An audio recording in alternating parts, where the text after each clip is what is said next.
obéissez à vos maîtres comme au Seigneur, et cela même en leur absence, afin que vous soyez bénis de votre Père qui est dans les cieux.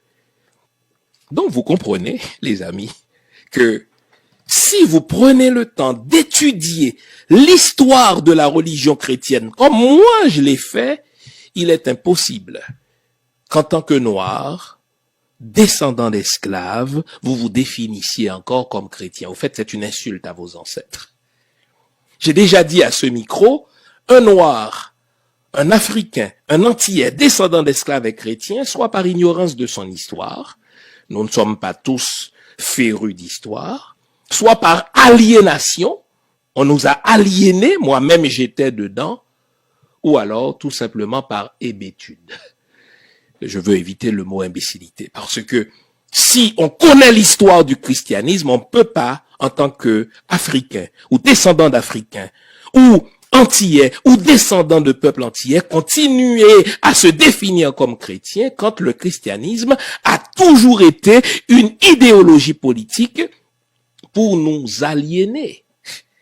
Et lorsque le peuple haïtien s'est déclaré indépendant, les missions se sont réunies pour dire non, il nous faut répondre à cette menace, à ce défi et à cette anomalie. Comment vont-ils faire? Ils vont passer la main sur la Bible pour nous donner une Bible aseptisée, une Bible pour les négriailles, n'est-ce pas?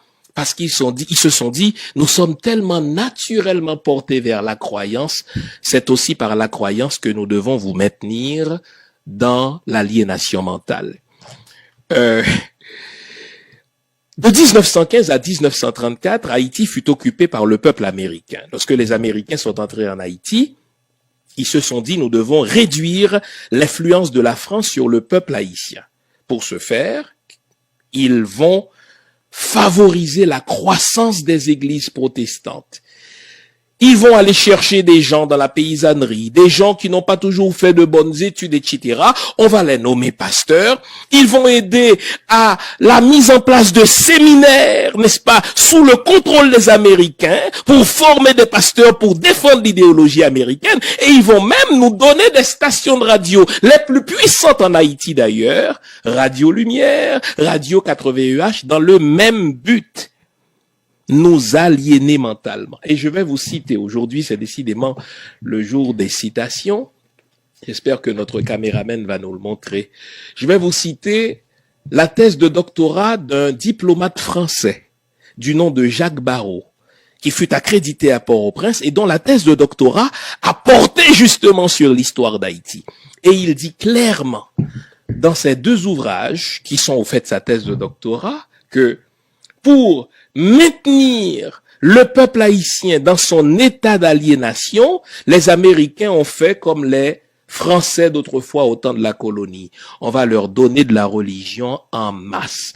Aussi longtemps qu'ils ont Jésus, aussi longtemps qu'ils ont la religion, aussi longtemps qu'ils ont l'évangile, aussi longtemps qu'ils ont le christianisme, ils ne vont jamais se soulever contre l'état de fait inhumain dans lequel il se trouve. Ce que je veux que vous sachiez, c'est que la religion n'est jamais quelque chose de neutre. La religion est toujours une idéologie. Il s'agit de se dire, qu'est-ce que cette idéologie-là sert? À l'évidence. Je vous en ai fait la démonstration en ce qui concerne l'Afrique et le peuple d'Haïti. À l'évidence, dans le cas d'Haïti, le christianisme a été, est et sera une idéologie au service de nos anciens maîtres, qui se servent de nous aujourd'hui pour nous maintenir dans l'aliénation mentale. D'ailleurs, j'en parle dans mon livre qui a porté sur l'histoire du protestantisme en Haïti, 200 ans de zombification massive. J'entends par zombification aliénation culturelle. Et donc la question se pose en terminant. Comment se sortir de cette aliénation? Pour répondre à cette question, nous devons comprendre ce qu'ont fait les maîtres pour nous conduire à cela. Quand on veut dominer un peuple, on fait trois choses. La première chose qu'on fait, on lui vole son histoire. La plupart des Haïtiens ne connaissent pas l'histoire de la religion en Haïti. C'est une histoire monstrueuse. Vous voyez un prêtre avec sa soutane à l'église catholique. Ce qu'on nous fait croire, c'est que ces gens-là nous ont fait du bien. Ils nous ont construit des écoles pour l'aliénation. Donc on nous vole. Quand on veut dominer un peuple, on lui vole son histoire. Deuxième chose, quand on veut dominer un peuple, on l'amène à se détester lui-même. Tous nos modèles, nos archétypes sont des modèles européens. Et quand il s'agit de modèles africains, nous les détestons. Ça vient de la colonie. Une belle femme, c'est une femme à teint clair. Une femme qui a de beaux cheveux, c'est des cheveux qui rappellent les cheveux de l'Européen, par exemple. Vous voyez, donc, c'est tout cela. Et une bonne religion pour l'Haïtien, c'est la religion chrétienne, la religion du Maître, même si on passe par-delà toutes les cruautés que nous avons subies. Et la troisième chose qu'on fait quand on veut dominer un peuple, on lui vole son âme culturelle. Donc j'ai dit trois choses.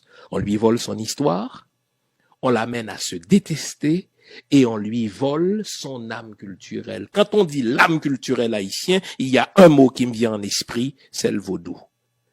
Si on veut sortir de l'aliénation mentale dans laquelle le christianisme nous a plongés, nous n'avons pas le choix que de nous réapproprier notre histoire de peuple haïtien. Cette histoire-là, nous devons la connaître. Nous devons connaître l'histoire des cruautés que nous avons subies.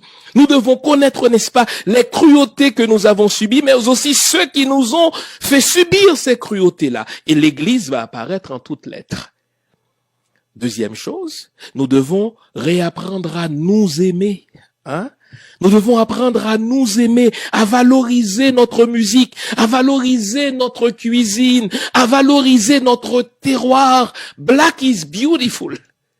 Et troisièmement, nous devons nous réapproprier notre âme culturelle, revisiter la spiritualité haïtienne. Au fait, on a deux choix. Soit qu'on accepte l'idéologie de l'autre, qui est au service du bien-être de l'autre, soit que je me réapproprie ma spiritualité et que je la mette à mon service, c'est-à-dire au service du bien-être de mon peuple. Merci d'avoir été à l'écoute. Je suis sûr que ça va vous faire réfléchir. Et puisque j'ai cité plusieurs ouvrages tout le long de l'émission, je voudrais y revenir. J'ai commencé par parler de mon livre Vaudou, je me souviens, n'est-ce pas? J'ai ensuite cité les deux ouvrages du père William Smart sur l'histoire de l'Église catholique, n'est-ce pas, de Saint-Domingue, depuis le début de la colonisation jusqu'en 2003. Et j'ai aussi parlé de l'œuvre d'aliénation dont sont complices les églises protestantes sous l'influence, n'est-ce pas, de l'Empire américain, 200 ans de zombification. Donc, on s'est fait rouler dans la farine par une idéologie maléfique, une idéologie politique enrobée de religiosité, le christianisme. Et si on veut redémarrer, on doit nous réapproprier de notre histoire. Nous devons recommencer à nous aimer, commencer à nous aimer, car on ne l'a pas appris. Et trois, nous devons nous réapproprier notre âme culturelle, c'est-à-dire notre fond culturel qui transite évidemment par le